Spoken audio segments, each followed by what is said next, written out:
Alright everyone, welcome back. It's Tour de France edition, Backstage Pass. Since I saw you last, we've had a busy week. Last week we were in Girona. We were refining the last little things for our lead-out train and making a final section for the Tour de France. I think it was really important to get together as a group, as a sprint group there, and just get more confidence and just, like I said, refine the final efforts we're going to do. We're going to prepare for Matt Goss in the sprint stages. Then we went home for a couple of days, and Tuesday we left to go to do some recon. Another very important part of our preparation for the Tour de France, we checked out the last 100 kilometres of stage 3 to Boulogne-sur-Mer. It was really valuable for us to see that stage. It was a stage that looks quite flat but a little bit lumpy in the finish, and it was a lot harder than we thought. And the confidence that the guys know the finish now, they know the finish line, they know what to expect in 4 or 5 days' time. It's going to be valuable. We've got 20 staff supporting 9 riders here at the Tour de France on Orica-GreenEDGE, and I want to introduce all of them. Here's one of the very important members of our staff, Nicky Schrebel from Denmark, is our chef. It's a really important job cooking the food. You know, the guys eat a lot of food over 3 weeks, and to have someone looking after them, their individual needs, is very important. All right guys, people who watch Backstage Pass in Tour of Slovenia, Miha, our Slovenian massage therapist, does a great job and is part of a team of 5 for our treatment. Introduced Lars Teutenberg, our technical advisor. Lars is everything about aerodynamics, works very, very closely with Scott and all our technical sponsors. This is Shane Bannon, our general manager. Shane, very proud moment for us all to be at the start of the Tour de France.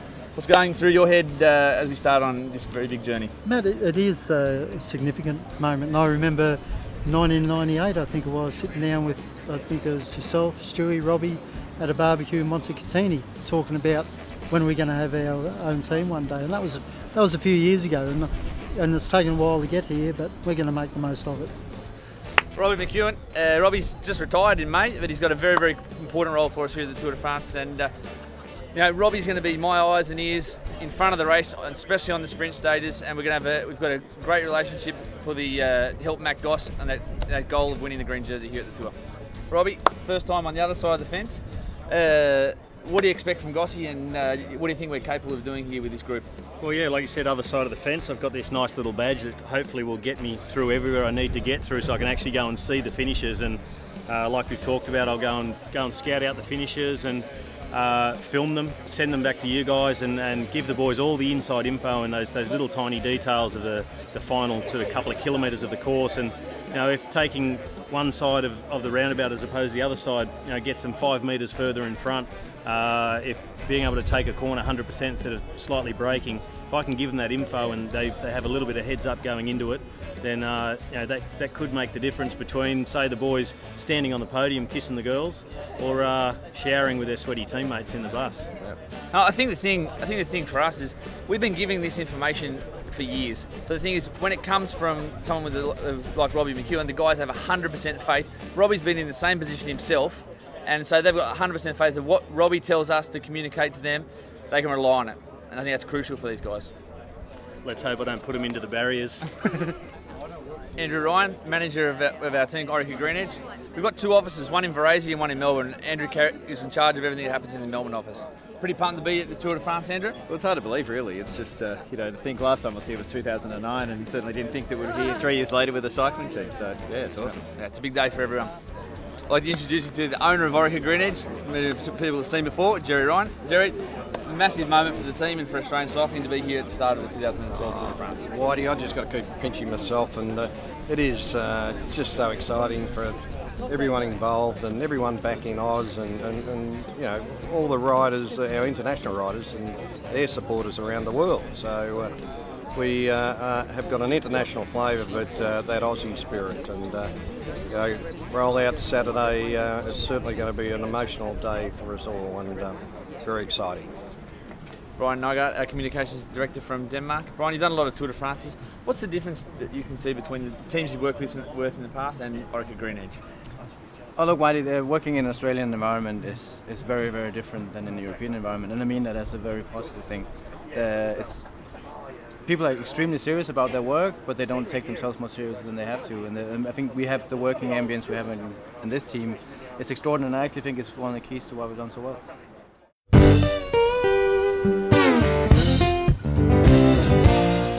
Yeah, here we are.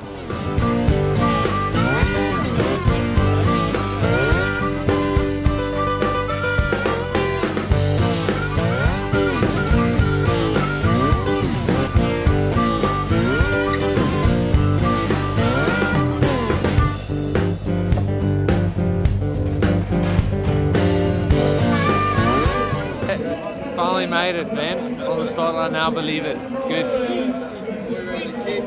Hey, kit's awesome, man. New colours, white, not so bad with the heat, but the colours look good, man. It'll look better when we throw our hands up if we win something. Oh, it's a buzz. Yeah, everyone gets pretty excited about the Tour de France. There's crowds here like you don't see all year, so yeah, everyone's pretty pumped for it. What do you reckon of the kit? Oh, fantastic. I tell you what, we're going to be able to pick them out in the peloton. They'll stand out. Thrilled, wrapped. Yeah, really happy with how it's come out.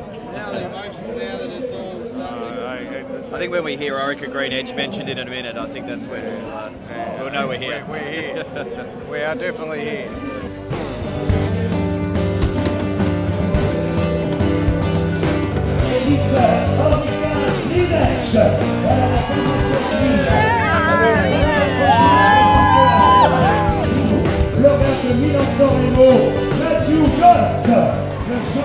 It's pretty surreal. I said to the guys at SBS, I said about an hour ago, guess what, fellas? We've got an Australian team in the Tour de France. It gives you goosebumps. You know, you see Jerry and Shane and the whole team. Everyone's pretty excited. There's a few Aussies that got the front row as well.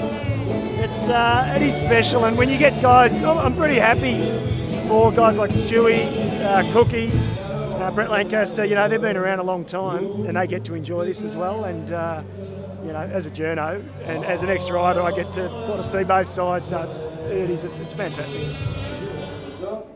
Yeah, this is my face. What's wrong with it? Another member of our staff, Lewis Murray. He's the bus driver. Everything to do with the bus, it's his responsibility, and he's our man. One of my colleagues, Lorenzo Lepage from Belgium. You might have seen him before on the Backstage pass. Very crucial member of our management team. Anthony Lavin from Ireland, lives in England. Our chiropractor, another crucial member of our medical staff. Great. Bit of hair there, didn't I? Oh. Yeah, it was awesome. I mean, very proud moment for all of us and everyone involved. You know, the staff, everyone looking down from riding up onto the podium, team presentation, Tour de France, part of an Australian team. That's right up there, and looking out and seeing Jerry and everyone. It's just a magical moment. You feel for Cookie? Who? Who? Oh, yeah. Unfortunately, they just kind of forgot his name on the presentation, but we all know he's there, and we told him that he's good, and we reminded him that he won a stage in the Tour and green jersey and stuff. So now he feels he's better. SBS might have Gabriel Guettet. We've got Lionel Marie. He's going to be doing intros every day on different regions of France. Lorenzo's going to do the first couple of days when we're in Belgium, and then we get on Lionel's home turf. He's going to get a little snippet of where we are in France day by day. Team physiotherapist Robert Brown from Australia. One of our massage therapists, Joachim Schinager, or Jaquan. Welcome in the Tour. Let's see you in Paris. One of our treatment team, massage physiotherapist, Azier from Pays Basque. One of our massage therapists, Oscar from Spain. Hey. The man behind the camera, Dan Jones. It's the only time you see for the rest of it. These are the guys in the engine room, the longest workers out of any of the staff right through the month of July. Our staff, Iñaki and Harvey from Pays Basque, Craig from New Zealand, and Fausto from Italy. And these guys are first up and the last to bed, and these guys make sure the bike's is ready to go 24/7. Here's introduce you one more of our staff member, Mark Quad, who's tapping away, analysing files as we speak. Mark is our sports scientist, and he has a crucial role in the team, coaches more than half of the team, and is a great asset to have on the Tour de France. Another crucial member of our medical team, Manuel Rodriguez. And the guys go through a lot of ups and downs during the 3 weeks of the Tour de France, and our doctors are very, very important to get them through from A to B. Guys, I hope you've enjoyed a massive, massive Backstage pass. We'll be back with the prologue coming up in Liège very, very soon.